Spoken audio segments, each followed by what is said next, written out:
Madayo nga adlaw Matinians, Oktubre 21, 2023, karong adlaw. Ako si Josh Eric Jalgis. Uban ni kami alang sa mga labas nga mga balita gikan sa lokal nga panggamhanan, ubos sa administrasyon ni Mayor Michelle Nakpil-Rabat. Ug ganiya ang atong mga headlines. Matinians gitakdang makabenepisyo sa pambansang pabahay para sa Pilipino program. Mati City Fishport Complex ablihan na. Barangay ug SK election campaign period nagsugod na. Makina pagbuhat og tablia gi-turnover. Sa sports, libuan ka atleta misalmot sa Raja Sports Fest. Ug sa feature, aktibidade sa sambuukan atong sayron. Kana ug uban pa sa pagbalik sa Ang Mati karon.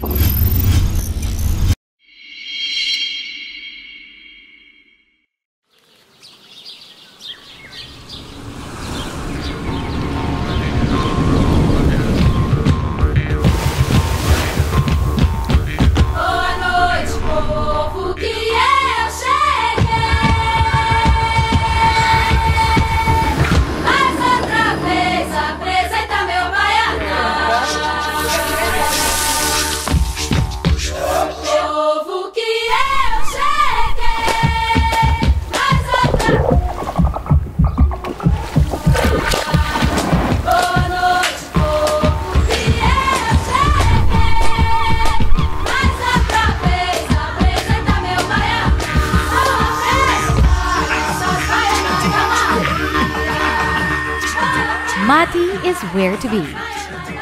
Make it Mati. Maganahay nga di.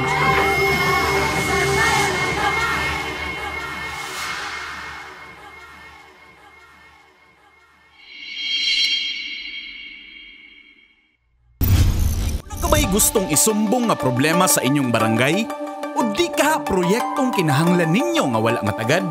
Kung kamo nangitag kadangpan sa inyong suliran, i-report na kana sa Ang Mati karon.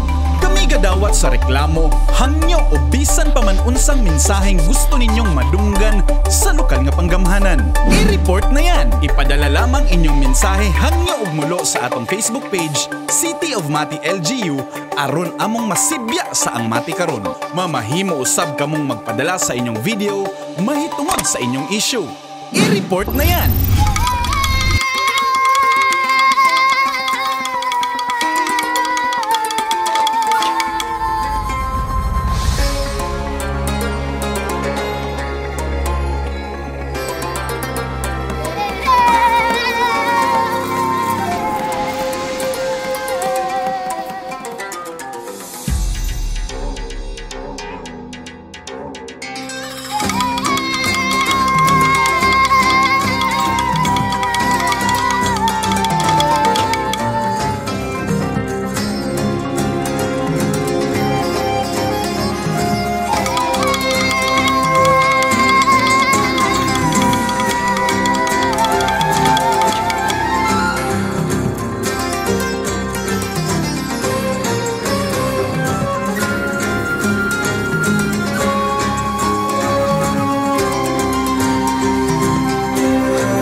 Nakig-partner ang City of Mati LGU sa Department of Human Settlement and Urban Development kon DHSUD alang sa proyektong Pambansang Pabahay para sa Pilipino program kon 4PH.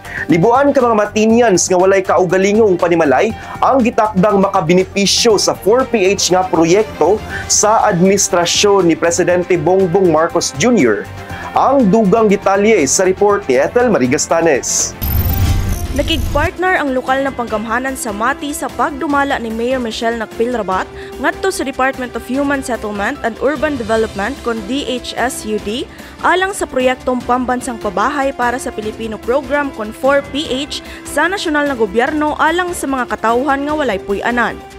Sa miaging semana, nakigpirma alang sa Memorandum of Agreement si Mayor Michelle kauban ng laing upat ka mayor sa Rehiyon 11 nga gilangkuban nila nabunturan Mayor Chelita Amatong, Igacos Mayor Al David Uy, mga representante ni Davao City Mayor Sebastian Duterte ug Digo City Mayor Joseph Cagas, miapil sa pagpirma sa kasunduan si DHSUD Secretary Jose Rizalino Acuzar ug Presidential Assistant for Eastern Mindanao Leo Tereso Magno. Ang buhatan ni Magno na opamain mao ang nahimong instrumento na danihon ang mga LGUs na mag-avail sa 4PH, ilabi na ang mga LGUs sa Eastern Mindanao diin sakop ang dakbayan sa Mati. Mukabat sa 6 milyon ka mga balay ang tukuron diin 1 milyon ka balay matag tuig sulod sa 6 ka tuig ang itukod ilalom sa Administrasyong Marcos. Sa Rehiyon 11, target nilang itukod ang 380,000 ka mga housing units.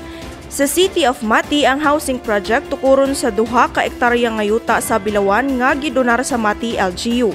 Sa inisyal nga plano, dunay 30 square meter ang matag unit nga dunay 2 ka kwarto. No equity kini og straight monthly payment na 3,500 pesos na payable sulod sa 25 ka tuig. Kinahanglan usab na miyembro sa Pag-ibig ang mo-avail.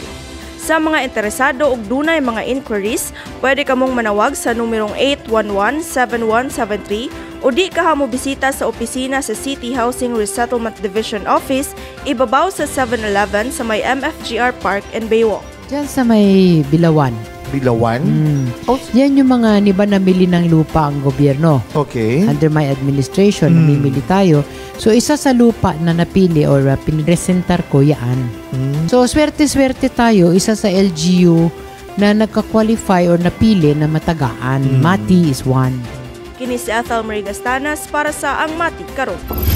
Opisyal na nga ablihan ang Mati City Fishport Complex karong Lunes, Oktubre 23, 2023 didto sa Puro Calagundian, Barangay Sentral ning Dakbayan sa Mati.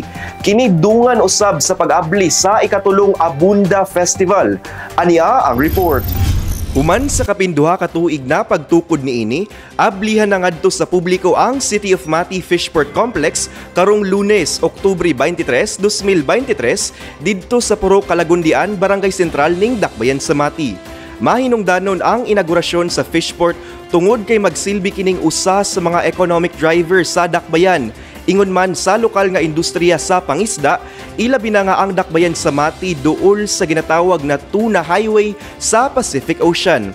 Ang Fishport nagtumong sa pag-centralize sa usa ka sistematiko nga mga kalihukan sa commercial fishing sa rehiyon ug magsilbi isip terminal point sa pagdiskarga, pagkarga ug pagbaligya sa isda ug uban pang mga kahinguhaan sa tubig. Inubanan sa mga sanitary nga mga pamaagi aron malikayan ang pagkadaot sa kadagatan ug mapreserbar ang kalidad sa mga produkto sa seafood. Ang operasyon sa Fishport nakaangkla sa City Ordinance No. 561 Series of 2023 kon ang City of Mati Fishport Operation and Management Ordinance of 2023 nga nagtakda sa mga guidelines alang sa operasyon ug pagdumala niini, inubanan sa gitakdang mga bayronon ug mga silot. Gipasiugda sa Section 10 sa maong balaod ang managlahing mga bayronon ingon man fees sa paggamit sa Fishport nga gitakda sa Philippine Fisheries Development Authority. Kini gilangkuban sa fish unloading fee, market fee, ice conveyance fee, transshipments fee for local and foreign fishing vessels, entrance and parking fee, anchorage fee, berthing or docking fee, space rental fee ug net repair area fee. Samtang ang mga barkong pangisda sa Dakbayan nga narehistro pinaagi sa Registry System for Basic Sector in Agriculture, Fish-R ug Boat-R, tugutan nga makagamit sa mga pasilidad ug makadiskarga sa mga isda nga walay bayad. Sumala usab sa Section 11 sa maong balaod, managlahing mga buluhatan ang ginabawal ug ang mapamatud-ang mga sad-an niini mag-atubang ug silot.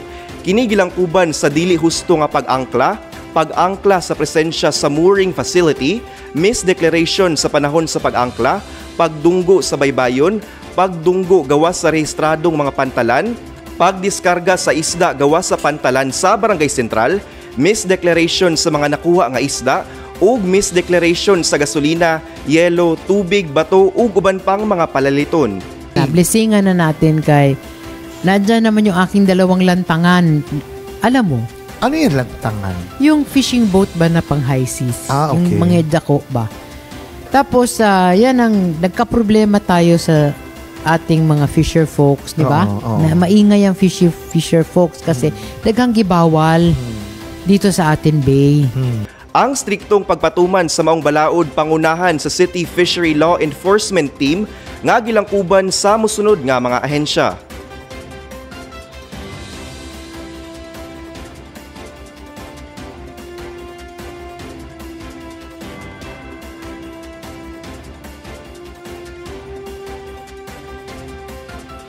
Ang multi-million nga fish port gipondohan sa Philippine Fisheries Development Authority ug nagtanyag sama naglahing pasilidad sama sa reclamation, concreting, fencing, drainage ug sewerage systems, water ug electrical distribution networks, administrative offices ug trading and market hall. Gilauman nga makatubag kini sa mga panginahanglan sa gibana-banaang 200 ka commercial nga mga barko sa pangisda ug makapauswag sa industriya sa pangisda di lamang sa Mati City kundili sa mga silingang lungsod. Gibana-banaan nga ang maong establisemento makadumala og di mobaba sa 4 milyon ka mga isda matag tuig. Kini nga gidaghanon mula pa sa gikinahanglang seafood sa tibuok rehiyon sa Davao Oriental. Labaw ni ini gilauman usab nga mahimong usa ka self-operating economic enterprise ang Fishport nga giplanuhan nga makamugna og average nga 5 milyon kada tuig sa mosunod nga 5 ka tuig. Samtang sa susamang adlaw, mabungahon nga ablihan usab ang ikatulong Abunda Festival didto sa likod sa MFGR Baywalk Stage. Ang maong kapistahan nagtanyag sama naglahing kalingawan ug mga kompetisyon sama sa mosunod.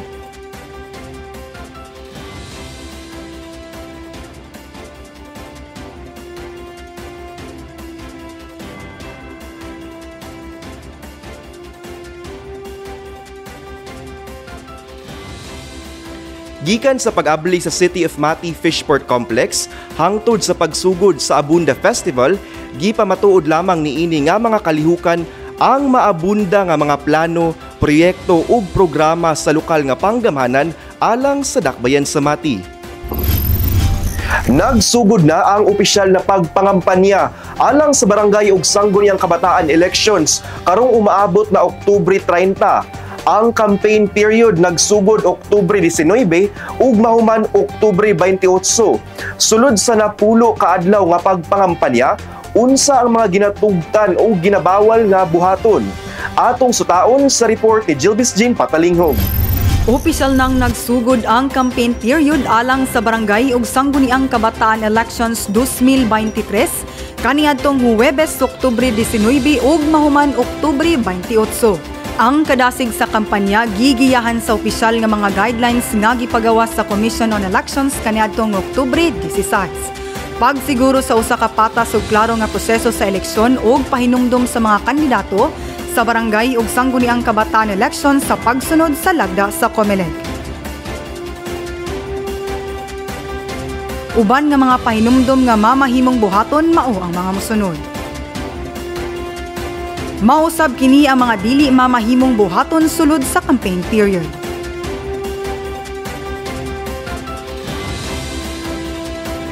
Samtang mulusad sa tibuok nasod ang Operation Baklas o pagtangtang og mga illegal nga mga campaign materials ang COMELEC gikan sa Oktubre 20 hangtod 27. Kini si Jilbis Jean Patalinghog para sa ang Mati karon. Sa among pagbalik, makina sa paggama og tabliya gi-turnover. 2,000 ka atleta misalmot sa Raja Sports Fest. Ug sa feature, aktibidade sa sambuukan atong sayron. Kana sa pagbalik sa Ang Mati karon.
Matinians, aniya na usab kita sa atong segment na Matinians on the Street.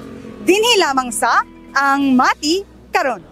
Sa maabot nga barangay ug sangguniang kabataan elections karong Oktubre 30 ning tuiga, labing importante nga atong pamalundungon ang mga hiyas nga atong gipangita sa atong mga lider. Ang pagpangulo labaw pa sa mga titulo ug posisyon. Kini gihubit pinaagi sa integridad, pagkamaayo ug usa ka tinuod nga pasalig ngadto sa mga tawo. Niining mahinungdanong higayon, dungan natong pamalundungon kung unsa nga mga kinaiya ang atong gipabilhan pag-ayo ni adtong mogiya sa atong komunidad. Busa, alang sa atong pangutana karong semanaha, unsa nga mga kalidad sa imong hunahuna ang gikinahanglan alang sa usa ka maayong lider sa barangay. Tara, ubani kami ug atong sutaon ang tubag sa mga Matinians. Ang ako ang kuan kanang matinud-anon, kanang kasaligan nga leader nga akong pangita karon nga umaabot nga eleksyon. Ang gusto nako ma'am kanang nailaiblihod nga para matabangan mi para sa mga kuan. Mga gamay lang gud nga mga para na source of income ba para sa among mga panginabuhian kay walang-wala man mi aron matabangan mi diri. Kana nang baguhon ng kapitan, kanang leader diri sa mga dahikan para may balaan po kung sa dagan. Kanang makatabang sa imo. Kinanglan nga matabang sila niya. Kinanglan mo pili po ka kung kinsay ang ay pilion. Kanang matinabangon. Malayon. Kinahanglan ma'am, ang but na mo pasabot nga magiging leader nato karon diri sa Mati, kanang makuan ba kanang matinabangon, kanang musabot po og kapobre sa tao kay kita karon daghan ang pobre gamay ra daghan ang dato daghan ang pobre gamay ra ang dato mo nang kami nga mga pobre kinahanglan pareani unta kanang sabtunom ta mi sa gobyerno nga ingunani tagaan mi og livelihood para muangat ang among panginabuhian unta. Balag magpautang ang gobyerno, total mo bayad ni.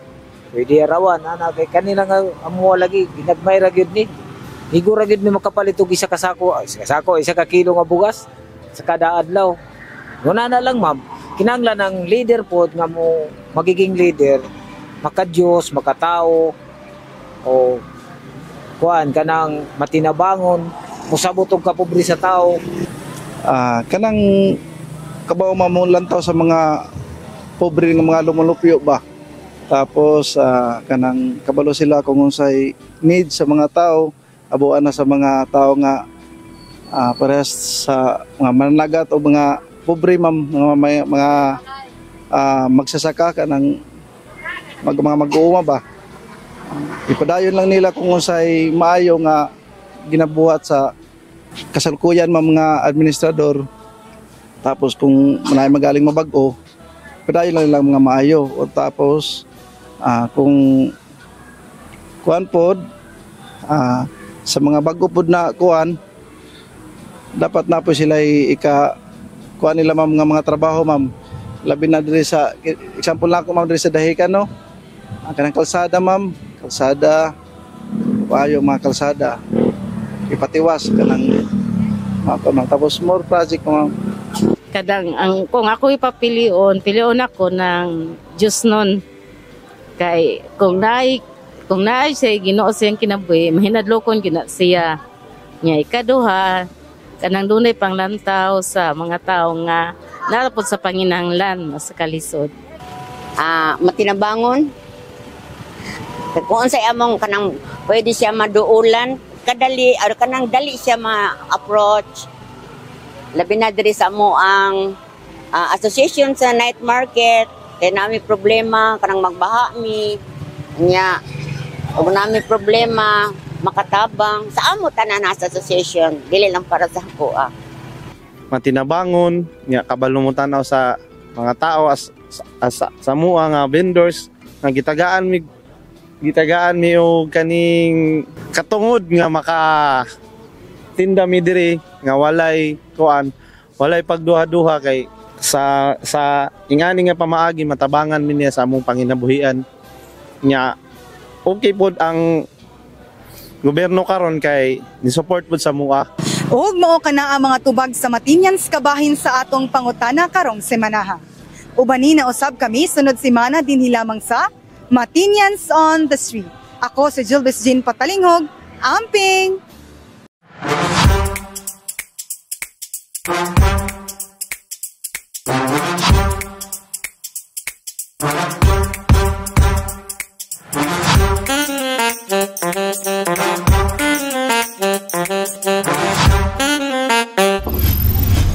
Usa ka makina nga mamahimong mo proseso sa mga liso sa kakao ngadto sa lamiang tableya ang gitunol sa Department of Trade and Industry ngadto sa City Agriculture Office aron katabangan ang mga kakao farmers sa pagbuhat sa tableya. Si Nash Tiguelo sa report. Nakigtambayayong ang buhatan sa Department of Trade and Industry sa City of Mati LGU alang katabangan ng mga kakao farmers sa dakbayan sa Mati nga makaproseso sa ilang mga liso sa kakao aron himuong tabliya. Kaniadtong Oktubre 11, gi-turnover sa DTI ang mga makinang makatabang sa mga kakao farmers sa ilang pagbuhat og tabliya. Ang mga makina na gamiton sa mong proyekto gikan sa DTI na dunay kapasidad na mugrind og 20 hangtod 30 ka kilo ug moros og maximum 20 ka kilo na kakao seeds. Mukabat sa 250,000 pesos pataas ang kinatibok ang kantidad sa mga makina na paggamiton sa mong proyekto. Kauban na diri ang 1 grinding machine, 1 roasting machine, foot stamping sealer, stainless steel display rack ug stainless table. Samtang anao sa proseso ang pagbuhat sa kakao tableya. Ang gikan sa production up to marketing mo natong gitawag og value chain. So gikan sa pag-harvest ang gina-collect ang seeds na katong walay daot. Tapos ginapili kunya paadto dito sa fermentation box, ginasulod siya para i-ferment siya og pila ka days depende sa desired days nga ilang gusto. Then after ana ilahan nang ihugasan kuhaon then i-dry. Pwede siya na ay katong drying nga naka sa pavement lang open na pwede i-dry nila nga naka UV plastic nga drying drying house. Then after nila ma-dry ilahan nang ipaadto dito sa roasting machine. Kung sa Bisaya pa sangagon ilang then after ana ipaadto na din sa ato ang machine na katong grinding machine para mahimo na siya ng tabliya. Then iputangan siya og packaging, branding, then mo na to makita nato sa market. Subay sa dato sa City Agriculture Office miabot sa 21,000 metric tons ang produksyon sa kakao din sa syudad sa Mati nga ginatawag og fermented beets.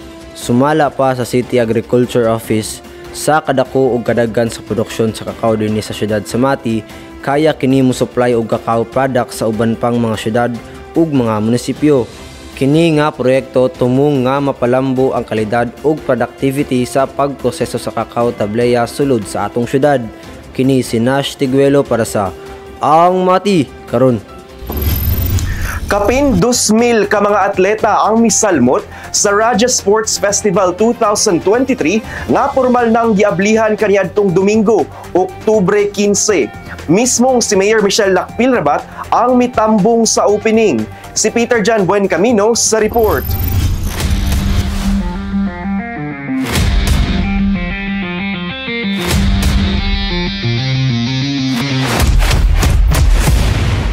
Let the games begin! Opisyal lang giabrihan ni Mayor Michelle Lacpilrabat ang second Raha Sports Fest niadtong Oktubre 15, 2023 dito sa Mayor FGR Mati Park and Baywalk atol sa pagsaulog sa dakbayan sa Mati sa 23rd Sambuokan Festival ug 3rd Abonda Festival. Ang pag-abri gitambungan sa mga atleta nga mosalmot sa 19 ka mga sporting events nga mulangkob sa Raha Sports Fest. 1,400 ka mga atleta sulod sa dakbayan sa Mati ug 700 sab ka mga atleta ang gikan sa gawas sa dakbayan ang magtigi sa mga padula. Sa mensahe ni Mayor Michelle, iyang gisaysay ang istorya sa iyang amahan na si kanhing Governor Francisco G. Rabat nga giilang daraha of rebound tungod sa kamaayo niini sa dulang basketball. Lakip sab niini nga misalmot si Governor Paking kauban ang Philippine National Basketball Team sa 1954 FIBA World Championship sa Rio de Janeiro, Brazil. Diin nasungkit nila ang bronze medal ug susamang tuig mi partisipar sa Asian Games nga gipahigayon sa Maynila ug nakuha nila ang gold medal. Dungag pa ni Mayor Michelle nga ang ilang pamilya adunay dakong pagmahal sa sports, di nang iyang mga igsoong lalaki na mahimong basketball players, samtang sa iyang kabatan-unan na mahimo sab siyang varsity player sa dulang volleyball. Gipaabot sab sa mayora ngadto sa tanang atleta nga dili tanang dula mamahimo silang mudaog. Ang importante nga bisan sa kapildihan kinahanglan gihapon kining dawaton ug himuong inspirasyon alang sa mga mosunod pa nga mga padula. Sa dulang ito, ma-badminton, ma-baseball, ma-basketball, ma-volleyball, may mananalo at may matatalo. But we want you, gusto namo, kamong tanan, masanay kayo what it's all about. In life, it's sportsmanship. Kung manalo ka, be gracious. Kung mapildi ka, dawaton and improve in the next game. Ang importante, naglaro mo, fair and square, o nagkaila-ila na pud mo mga taga-Mati, ang barangay Kulian o ang barangay Buso. Magkaila-ila na mo. Sa korte, mag-away mo. Pero sa gawas, you be friends.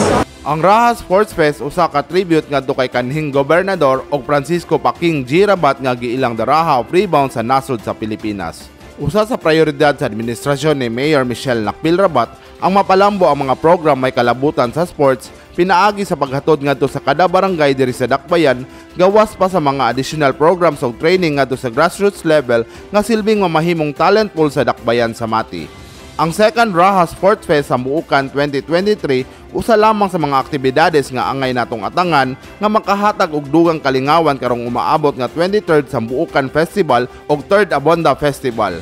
Alang sa dugang impormasyon sa schedules ug update sa second Raha Sports Fest sa Buukan Festival 2023, mamahimong mobisita sa Facebook page sa City Sports Office ug Mati Basketball League.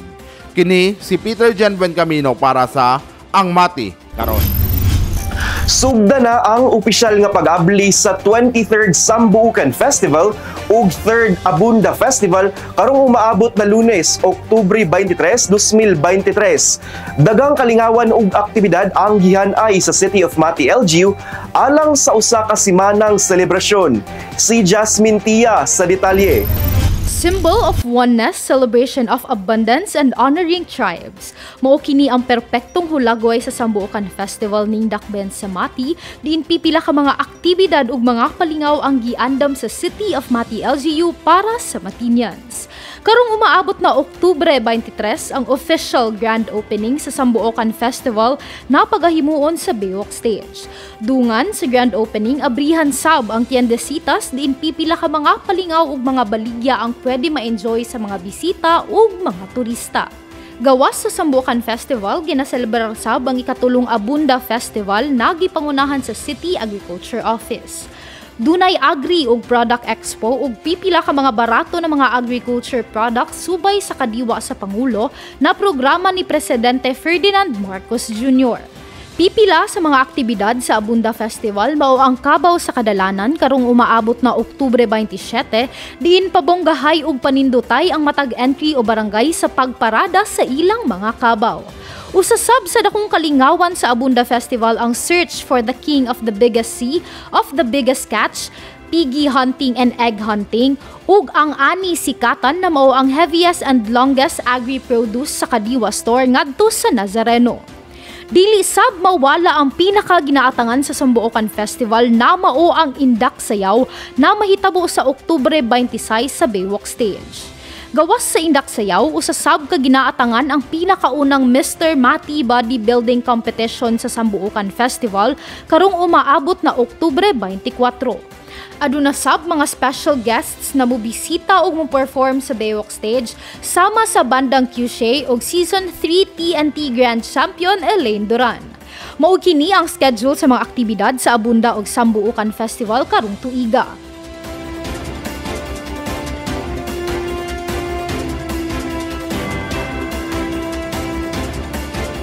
Nagdahom ang lokal na panggamhanan na malingaw ug malipay ang mga Matinian sa mga aktibidad na ilang girpepara atol sa Sambuukan ug mapakita sa matag usa ang tinuod na esensya sa Sambuukan na mao ang pagsambuok o ang paghiusa.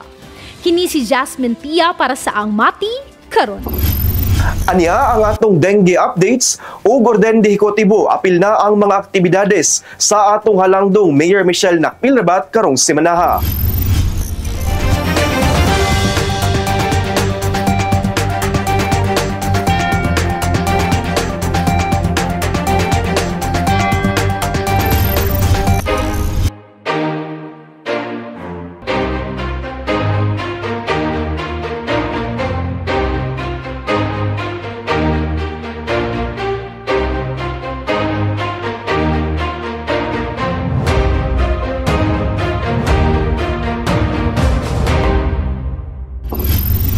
Ug mao kana ang atong mga pinakaulahing balita gikan sa City of Mati, LGU. Ako si Josh Eric Jalgis. Uban ni kami sunod semana matag Sabado diri lang sa Ang Mati. Karon atong kanunay hinumduman nga magbakusganon, magmatinabangon ug magmahigugmaon matag adlaw.